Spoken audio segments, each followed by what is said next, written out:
Bem-vindos em mais um ContaCast, o podcast de contabilidade e negócios aqui da Contabyte. E hoje, numa semana muito especial, hoje ele é o Corpus Cast, com dois convidados muito especiais, dois padres que eu admiro muito, que eu gosto muito, que eu acompanho há muitos anos. Padre Cláudio Tassiano, pároco da Igreja São Sebastião de Suzano. Padre, bem-vindo ao nosso Corpus Cast de hoje. Muito agradecido pelo convite, é sempre uma honra poder estar aqui partilhando algumas ideias, algumas coisas, sempre em relação à igreja e outros assuntos também. Legal. E muito bem-vindo o Padre Sérgio Luiz, né? Padre da nossa Igreja São Sebastião, um padre que eu admiro muito também. Bem-vindo ao nosso Corpus Cast de hoje, Padre. Muito obrigado pelo convite, é uma alegria também estar aqui, podendo falar de Deus, né? E levar essa mensagem de amor, esperança para todos.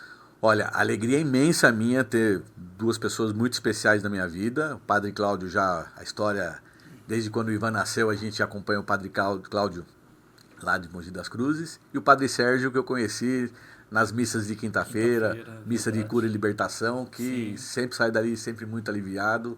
Então, um prazer imenso ter vocês aqui no ContaCast. Amém. E a ideia, padres, era o quê? A gente fazer um ContaCast hoje diferente, para a gente trazer a fé, a religião para dentro, porque as pessoas falam muito em negócios, em ganhar dinheiro, em prosperidade, mas esquecem da saúde, esquecem da família e esquecem da fé, da religiosidade. E acho que como é semana de Corpus Christi, né, quinta-feira é dia de Corpus Christi, nada como a gente passar para a sociedade, para as pessoas, uma mensagem do que tudo isso representa para a igreja, para a vida da gente. Então, Padre Cláudio, se o senhor quiser começar, fica à vontade para explicar para nós o que é o Corpus Christi. Para quem só escuta falar e não tem aquela religiosidade, não acompanha na igreja, qual é a importância disso na vida da gente e das pessoas? Bem, queridos que estão acompanhando também esse podcast, penso que a fé é algo que nunca sai de moda. Nunca. As civilizações mudam, as culturas se aperfeiçoam, o tempo passa, mas todo povo, espiritualmente falando, sempre teve a sua relação com Deus. E voltando para nós, a fé talvez é o que nos estimula, que nos impulsiona, porque tantas coisas acontecem, né? E é interessante notar nessa solenidade, nessa festa de Corpus Christi, que ninguém vive só de palavra ou da palavra, né? Então a Igreja Católica não é a religião somente da palavra, da pregação. É a igreja que nasce da refeição, da comunhão, da intimidade com Deus. E aí podemos dizer que falar de Corpus Christi é falar do pão da vida, do Cristo, de um Deus que se faz alimento. Um alimento. E é interessante, um alimento que nos fortalece, alimenta a nossa esperança. E por isso que podemos dizer que é um dom tão bonito, ímpar, que nesse dia o corpo de nosso Senhor sai do templo e passa em procissão pelas ruas, né? Tendo como centro de todos os nossos olhares, todos os nossos sentimentos se voltam neste momento a Jesus no Santíssimo Sacramento. Padre Sérgio, Corpus Christi é comemorado 60 dias após a Páscoa, é isso, não é?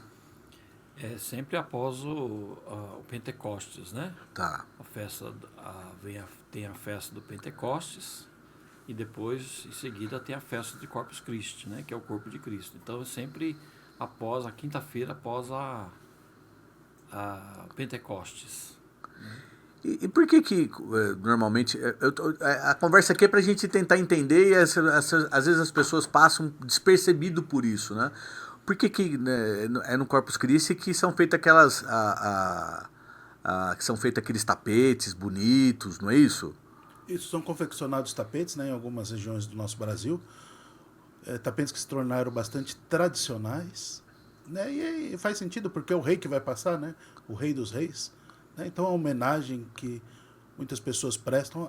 Algumas vezes já foram feitos esses tapetes aqui em Suzano, né, e num tempo oportuno eu tenho certeza que esses tapetes voltarão com força. Em algumas comunidades católicas de nossa cidade de Suzano ainda continuam sendo feitos.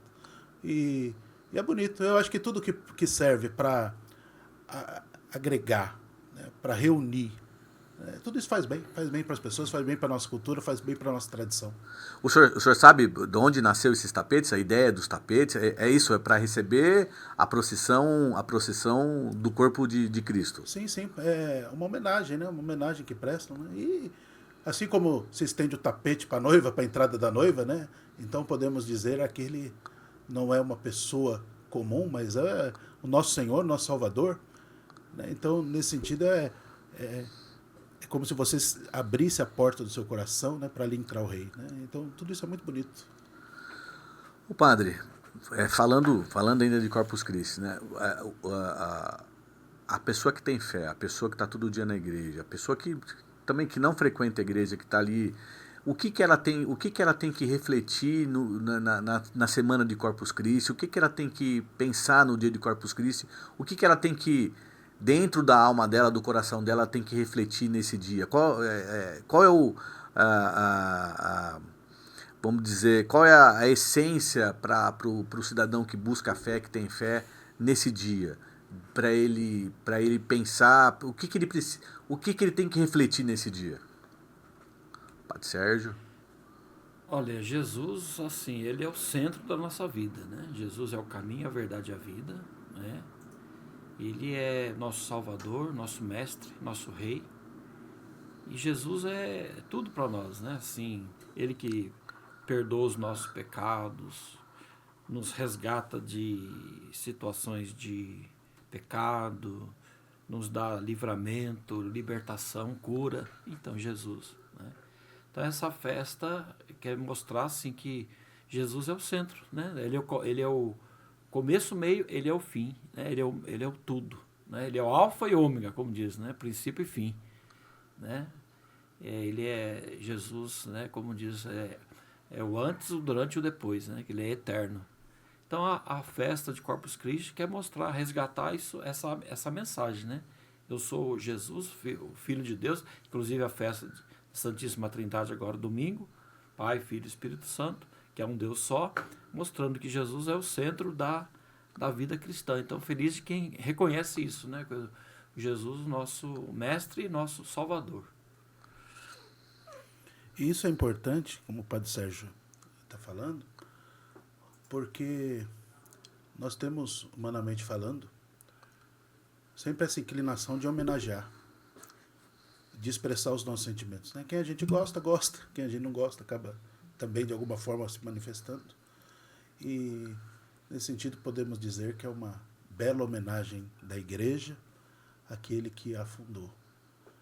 É uma grande homenagem do povo de Deus para aquele que é o Senhor de tudo, né? Senhor da história.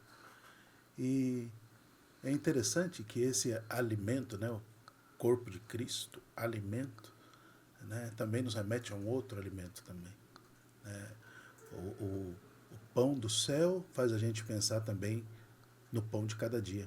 Né? Então, podemos dizer que a fé ela não deve ser vivida de forma subjetiva, interna, né, como se fosse uma expressão, uma experiência vertical, eu e Deus, e está tudo certo. Não. É eu e Deus, eu e o próximo.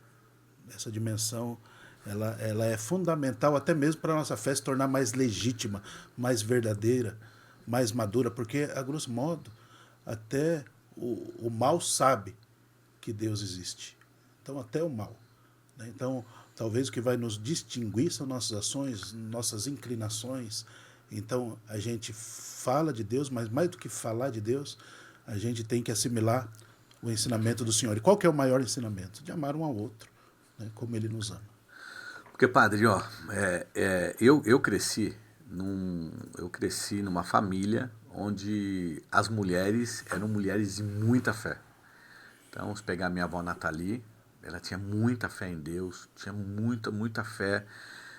Minha mãe, uma mulher de muita garra, muita fé. A minha sogra, a falecida Dona Wanda, também, ela tinha muita fé na igreja, muita fé nos santos, né? E a Marina também, ela tem muita fé, muita... E a gente percebe que, às vezes, as pessoas só vão lembrar de Deus quando elas têm algum problema, né? Um problema de doença na família, um problema financeiro, um problema que vão fazer elas quererem procurar algo para recuperar aquilo que elas perderam, né? Ou aquilo que elas deixaram de ganhar. O senhor percebe, os senhores percebem muito isso na igreja, na verdade não percebe que assim, há um esvaziamento um pouco da igreja, do jovem. O jovem, ele tem deixado de ir na igreja, as pessoas mais velhas têm deixado de ir para a igreja, ter fé, etc. Ou não, isso é uma impressão minha, as pessoas elas continuam com fé. Eu sei que tem muitas, mas assim, a gente percebe que com esse mundo louco, dinâmico, redes sociais, WhatsApp, Instagram, Facebook, TikTok, tirou muito o foco das pessoas, né? Até mesmo o trabalho tirou muito o foco das pessoas. O senhor tem percebido esse distanciamento ou não? Ou isso é uma impressão minha Mas, lembrando que eu cresci numa família de muita fé, né? Então, para mim, ter fé não é uma obrigação, já era uma coisa consignada dentro de casa. Uma coisa é fato, né? Quer dizer, hoje em dia é uma geração de pessoas que nasceram num berço não católico, né? Quer dizer, ou menos num berço católico, mas não de pais praticantes, né? Então, esse é um fato. Ela não cresceu dentro da igreja. Mas não podemos dizer que houve um esfriamento, porque penso que nunca se falou tanto de igreja, de Deus, de Nosso Senhor, como se fala hoje. Você pode procurar no Instagram, Facebook, TikTok, né, e tantas outras coisas na internet, mas sempre vai ter um volume, né, também da igreja, né, em relação à igreja, em relação às coisas de Deus e tudo mais. Então, eu acho que, em certo modo, há um distanciamento, mas ao mesmo tempo, né, também uma busca, né, forte, profunda, e talvez isso mostra muito da necessidade nossa. Você sabe que eu acompanho muito nas redes sociais, eu sigo, por exemplo, o Santuário de Fátima, em Portugal. O Santuário de Fátima, em Portugal, divulga muito pelas redes sociais as missas, os eventos, né? Então, muito, muito forte. A gente também vê muito Nossa Senhora Aparecida, né? A Basílica de Aparecida também nas redes sociais. Mas eu acho que esse público jovem, acho que o senhor falou, né? Os pais não foram praticantes e acaba não... Acho que eu fui felicitado por Deus por ter essas mulheres na minha vida que eram mulheres de fé, né? É mesmo porque as cidades então você acaba crescendo com aquela fé em você. As cidades antes eram menores, né? E tudo acontecia em torno da igreja, né? A igreja era o prédio, né? Vamos dizer assim, oficial, né? A construção primais.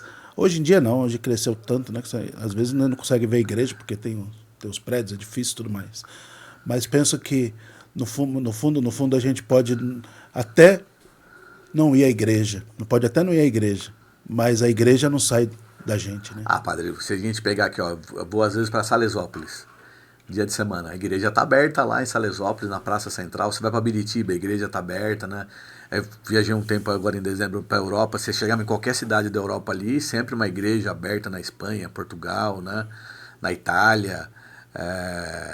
Acho que isso, a igreja, ela é a mãe das pessoas, né? Eu penso assim, a palavra diz, né, que nós temos sede de Deus. Os Salmos dizem isso, a palavra de Deus diz, né? Então, por mais que alguém fique indiferente a alguma geração, mas lá no fundo tem questões que só Deus responde. Uma situação de uma doença, uma morte. Aí quando a pessoa vai, né? Então a gente vê, nossa, é só Deus, naquele momento é só Deus, uma situação difícil que estou passando.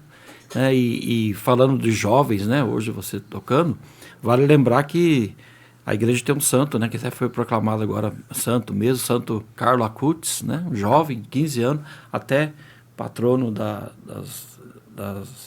dos meios digitais, né, Santo Carlo Acutis, um jovem de 15 anos, que é modelo de santidade para muitos jovens.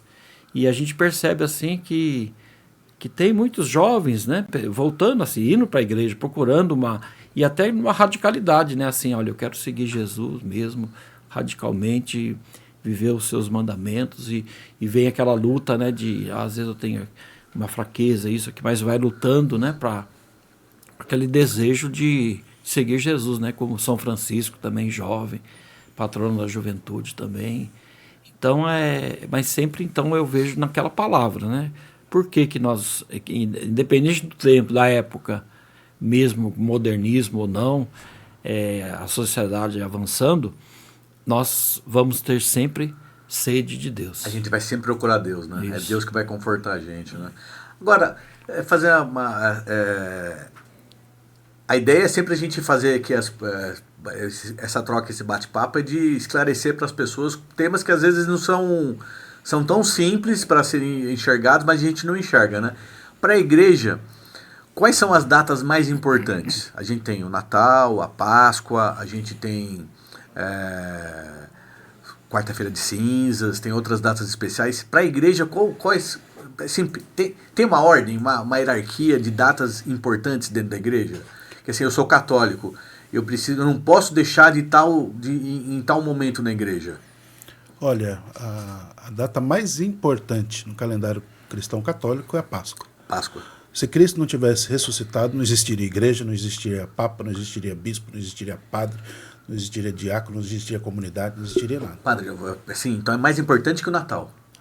Tudo parte da Páscoa. Tudo parte da Páscoa. Daí depois da Páscoa, aí podemos dizer aí as outras datas, né? Porque se Cristo não tivesse ressuscitado, nós não celebraríamos nem o Natal, não é verdade? Porque nascer, todos nascem. Morrer, todos morreremos. Mas qual foi a pessoa que ressuscitou? Somente Jesus.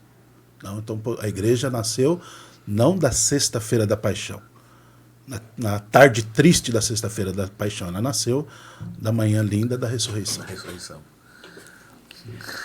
E importante isso, né? O Padre Cláudio está dizendo, é um Cristo vivo, né? Então, ressuscitado, até remete a essa festa que vamos celebrar agora de Corpus Christi. Vale lembrar, assim, que essa festa nasceu também de um sonho de uma irmã, chamada irmã Juliana Corlinon, que teve um sonho místico, onde o desejo de Cristo era ser conhecido, mais ainda, né? Aí então veio que ele, o único dia que ele sai do sacrário, né, da igreja, para as ruas, né, para se tornar conhecido. E também de uma dúvida, né, no mesmo tempo, lá pelos anos de 1963, 64, 1264, um sacerdote, naquele momento, sabe, aquela dúvida que a gente às vezes tem, enfim, ele duvidou, né? Será que Jesus está nessa hóstia aqui que eu estou celebrando? E teve uma manifestação na mão dele, né? Ele viu, e aí ele se tocou, falando, nossa, Deus está aqui, vivo, feliz da vida, eu quero mostrar isso para o mundo. Então, mas para dizer assim, vai lembrar a Páscoa, né? Quer dizer, Cristo vivo, Cristo está ali, naquela hóstia, naquele sacrário, naquele ostensório, né? Cristo. E mesmo que ele se manifeste através de uma grande dúvida, uma grande certeza. Cristo vive, Cristo reina. E me permita, Robinho, Padre Sérgio, lembrar uma coisa, né? A ceia, né? Vamos dizer assim, a ceia do Senhor, a ceia católica, né? A missa, portanto, ela não é uma questão representativa, né? Como se ali o pão representa Jesus, o vinho representa Cristo. Não. Nós cremos firmemente que naquele momento há transubstanciação. O pão se torna corpo, o vinho se torna sangue, e ali Cristo vivo, Cristo real. Por isso que a igreja ali não venera o corpo e o sangue, a hóstia, portanto, mas a igreja adora, presta reverência a Cristo nosso Senhor. E o bonito de perceber que é sempre numa quinta-feira, né? Corpus Christi, corpo de Cristo, sempre cai, né, Padre Cláudio? E todos, na quinta-feira, que vai lembrar a quinta-feira santa, que Jesus disse, a última coisa que Jesus fez antes de morrer até, foi a Eucaristia, celebrar a Eucaristia, vamos dizer. Isto é meu corpo, que é entregue por vós. Isto é meu, tomai todos e comei, isto é meu corpo, pegando o pão. Tomai todos e bebei, pegando o vinho. Isto é meu sangue. Olha que bonito, né? Então, isto verdadeiramente é o corpo e sangue de Cristo, e como o Padre Cláudio disse, não de ontem, não do futuro, mas daquele momento memorial ali, a Eucaristia única, presente, para se fazer comunhão, comida para todos nós famintos do corpo e sangue de Jesus. Porque a missa foi instituída na Quinta-feira Santa, né? Então se instituiu na Quinta-feira Santa. E por isso que Corpus Christi é sempre celebrado numa quinta-feira. Tá vendo? São coisas que às vezes são muito óbvias, que a gente está na igreja e a gente não entende, né? Assim, não é que não entende. A missa tem um aspecto técnico, não tem, padre? Eu sei que tem o rito da missa e tem um aspecto técnico ali, né? E aí, para aquela pessoa que está sempre na igreja e ela não consegue entender todas as passagens da missa, qual é o caminho para ela começar a entender mais e acho que fazer mais sentido naquele momento, né? Então, tem uma dica do senhor? Tem uma orientação? Quando eu era um pouquinho mais jovem, a gente tinha que ler mais livros, né? Para entender um pouco a dinâmica da missa, né? O senhor tem um livro para o senhor indicar, por exemplo? Padre Sérgio. Hoje em dia a gente se serve muito como chama? Da leitura digital. Sim. Né? Por exemplo, tem o site Aletheia, por exemplo, site do Vaticano, de Aparecida, Canção Nova. Né? E hoje, o que acontece? Hoje, se a pessoa quer entender a Santa Missa, ela pode buscar hoje através do Google até. Então, hoje em dia, o que eu quero dizer é o seguinte, é muito mais fácil, a facilidade de você hoje, talvez, não de se formar, mas de se informar. Se informar. Digitalmente é muito interessante. Né? E a missa, ela vamos dizer assim, é um ponto alto da nossa espiritualidade. A nossa espiritualidade é fundamental. Né? E a gente vai à missa não porque a gente gosta, porque a gente também tem coisas que a gente faz mesmo que a gente sabe que não está gostando naquele momento ou não está bem naquele momento, mas faz porque tem que fazer. E faz bem. Então, quer dizer, eu acho que isso é importante a gente lembrar. Né? Eu não vou na missa somente quando eu quero, quando eu gosto. Não, eu vou porque eu preciso. Deixa eu me colocar na posição de padre. Quando o padre vê lá na missa as pessoas ali dentro, ali assistindo a missa, acompanhando, qual é o sentimento do padre? Qual é a função do padre lá dentro com aquelas pessoas? Tudo, Padre Sérgio, tudo pergunta assim, muito simples. Sim. E com respostas muito óbvias, mas eu tenho certeza que as pessoas elas acabam não entendendo isso na essência, e essa é uma oportunidade única ter vocês dois aqui, para os dois padres aqui, para explicarem para nós. A gente tem uma expressão em latim que diz in persona Christi, né? In persona Christi. Naquele momento da Eucaristia, o sacerdote, ele é o Cristo. Jesus usando aquele homem, né, frágil, pecador, como nós somos, mas assim, para transformar, né, que a gente chama de transubstanciação. Naquele momento, o padre é Cristo. Isso. Olha. In persona Christi, quer dizer, na pessoa de Cristo. Na pessoa de Cristo, sim. Né?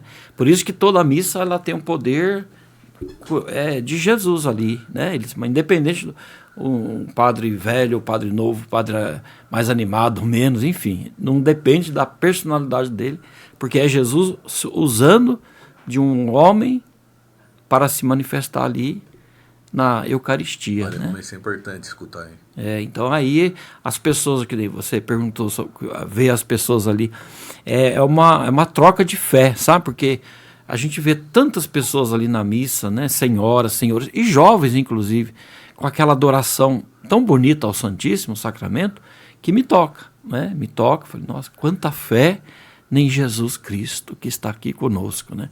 Se fazendo presente naquela pedacinho de pão, naquele pouquinho de vinho, o corpo e sangue dele ali. Então é uma troca de fé, a gente está comungando da mesma fé, na certeza, Jesus está ali.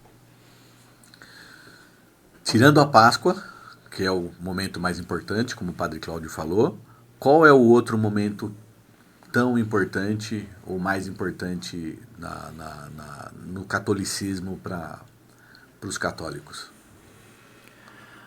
Olha, então, a gente tem, né, os tempos litúrgicos, né? Tem o tempo comum, o tempo do Advento, que é a espera do Menino Jesus no Natal, antes do Natal. Temos o tempo. Eu acredito que o tempo da Antes do quaresma. Natal, quantos dias antes do Natal? Pelo menos 30, né? 30 dias.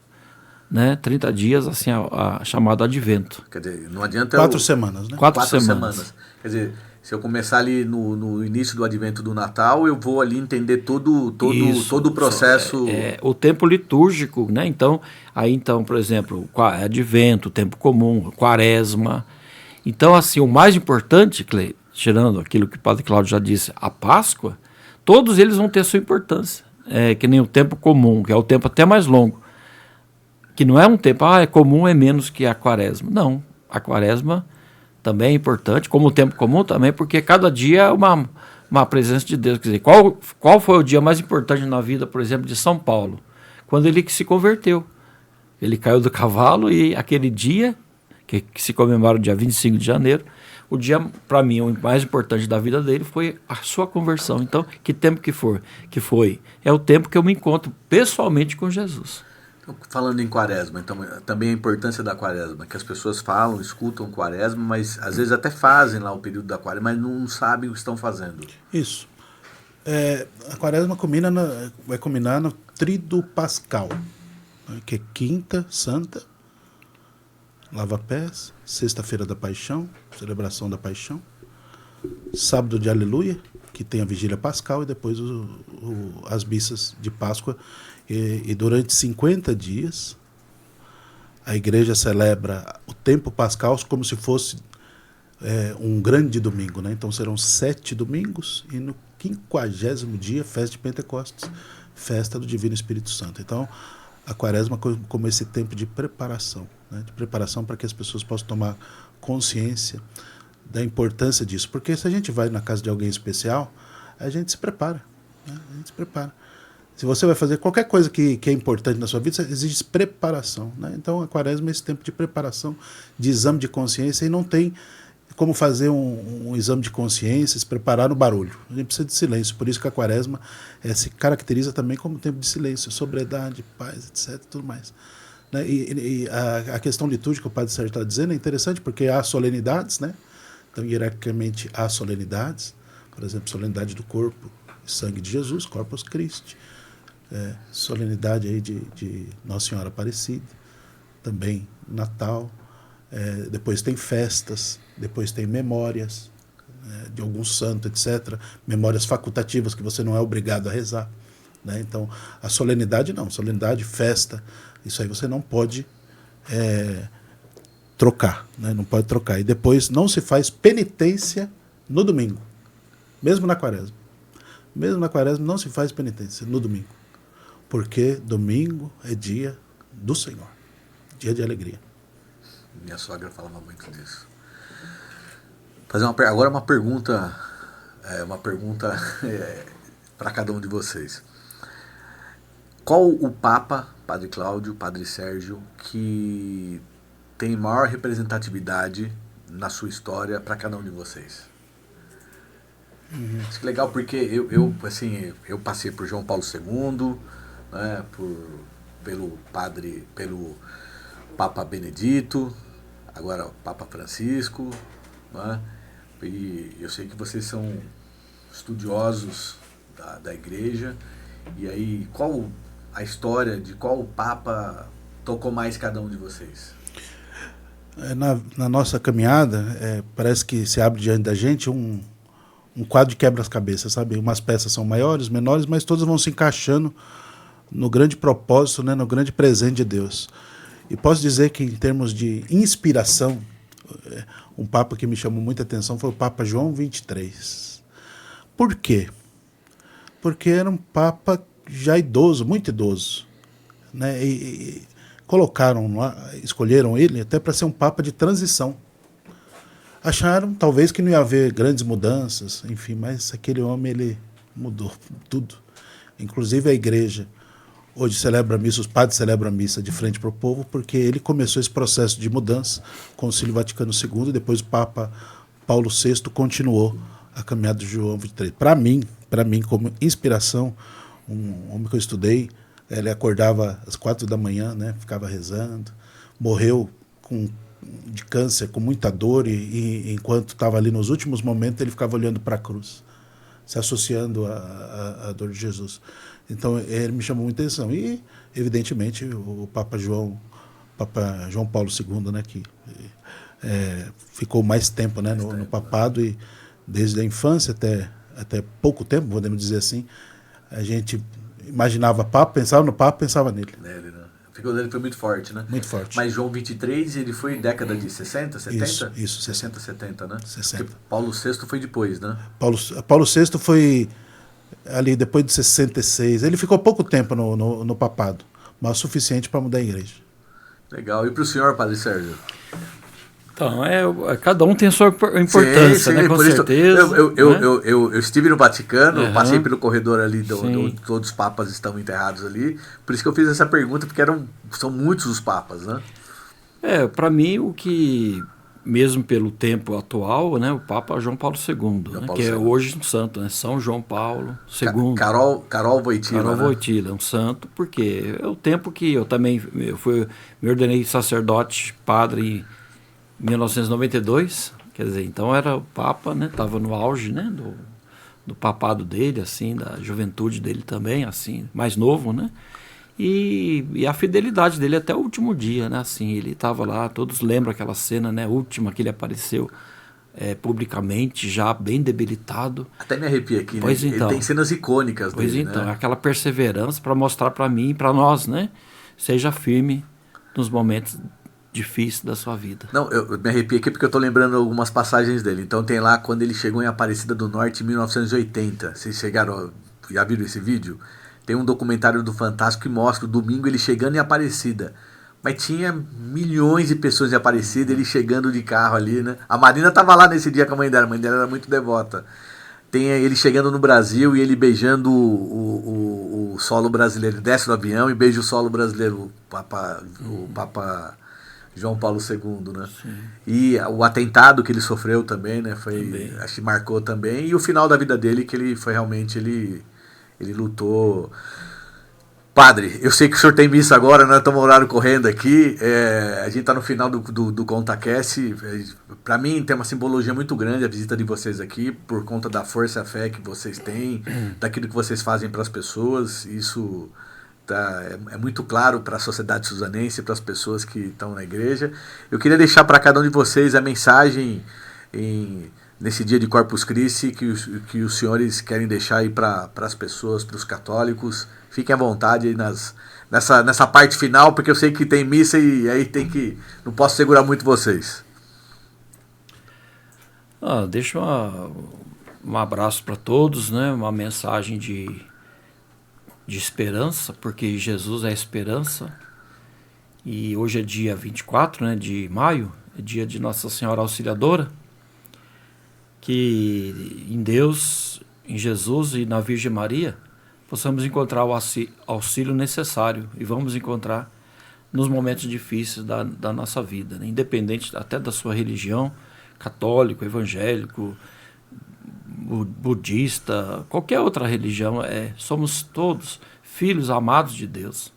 Então que Deus abençoe a todos e que Deus seja sempre nosso auxílio, nosso protetor. E para nós católicos, hoje, pela poderosíssima intercessão de Nossa Senhora Auxiliadora. Amém. Amém. Bem, querido, quero agradecer o convite, né? Sempre a gente se sente honrado, né, pelo convite. Alegria da gente estar aqui também, com todos que aqui estão. Primeiro quero agradecer a Deus que hoje, Padre Sérgio, faz 8 anos que eu voltei para Suzano, né? A posse foi no dia 24 de maio de 2016. E hoje aqui estou em 2024. Né? Quer dizer, coisa que a gente não prevê, acabou calhando nesse dia. E depois eu penso que, diante de tudo que está acontecendo no Brasil e no mundo, guerra, essa questão do Rio Grande do Sul, eu penso que a palavra que vem em minha mente é o seguinte: a importância de estarmos com quem a gente ama. Com quem que a gente ama. Isso é importante, porque sem amor tudo fica tão distante. Você pode estar rodeado de pessoas, mas se você não as ama e elas não te amam, quer dizer, você está perto fisicamente, mas tão longe, tão distante. E podemos dizer que a comunidade cristã católica não é um encontro somente de fé, mas sobretudo de amor. E esse não é que Jesus nos orienta, mas ele manda, né? Amai-vos uns aos outros como eu vos amei, porque Deus, em Cristo, pela ação do Espírito, sabe o bem que o amor produz em nós. O bem, né?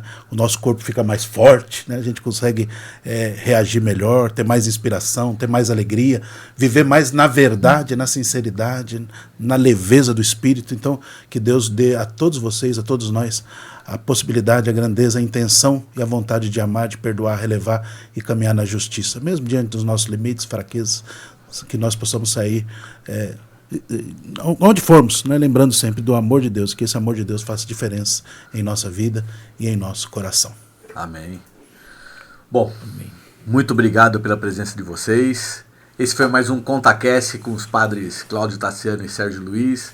E até a próxima semana, se Deus assim permitir. Valeu, um abraço a todos. Tchau, tchau.